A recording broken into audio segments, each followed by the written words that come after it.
Selamat malam, salam sejahtera. Isu hangat hari ini.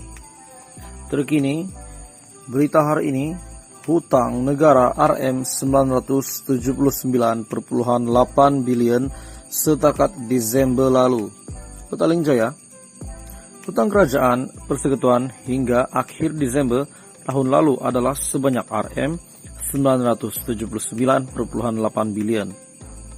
Timbalan Menteri Keuangan Datuk Muhammad Syahar Abdullah berkata, paras hutang itu adalah 63,4% daripada keluaran dalam negara kasar ataupun KDNK. Nisbah hutang statutori kerajaan persekutuan yang merangkumi instrumen security kerajaan Malaysia MGS, terbitan pelaburan kerajaan Malaysia MGII dan Bil Perbendaharaan Islam Malaysia MITB pula mencatatkan 5,79% daripada KDNK. Bagaimanapun, jumlah kadar hutang itu masih lagi di bawah paras 65% daripada jumlah KDNK negara, katanya di Dewan Rakyat hari ini. Beliau juga berkata demikian bagi menjawab pertanyaan Datuk Seri Ahmad Maslan Pontian berkenaan dengan hutang negara itu, mengenai data-data terkini pertumbuhan ekonomi negara, keadaan fiskal, hutang kerajaan, serta kaedah untuk mengurangkan defisit dan hutang, serta untuk menambah peluang pekerjaan juga pendapatan rakyat. Kerajaan kini juga sedang membangunkan strategi hasil jangka sederhana dan melaksanakan semakan semula perbelanjaan awam bagi menambah baik asas hasil dan memastikan kecekapan perbelanjaan kerajaan. Pelaksanaan langkah-langkah tersebut dijangka mampu mengukuhkan kembali lagi kedudukan keuangan demi memastikan kemampanan fiskal dan kemampuan keberhutangan kerajaan dalam jangka masa sederhana dan negara Rm 979,8 bilion setakat Desember lalu.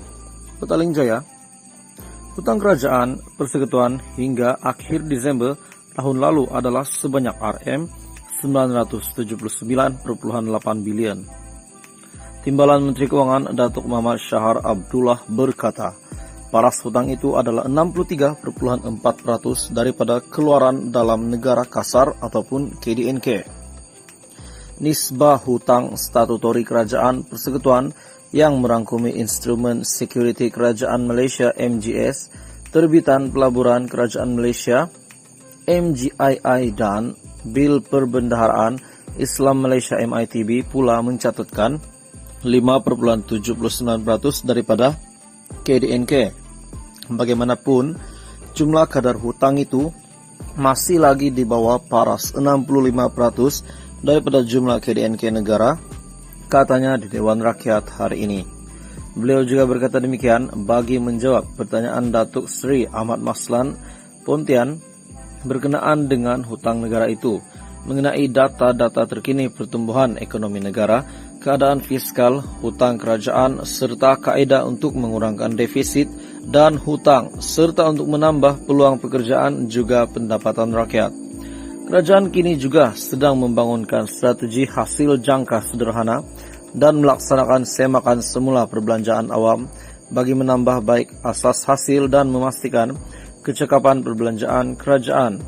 Pelaksanaan langkah-langkah tersebut dijangka mampu mengukuhkan kembali lagi kedudukan keuangan demi memastikan kemampanan fiskal dan kemampuan keberhutangan kerajaan dalam jangka masa sederhana dan panjang.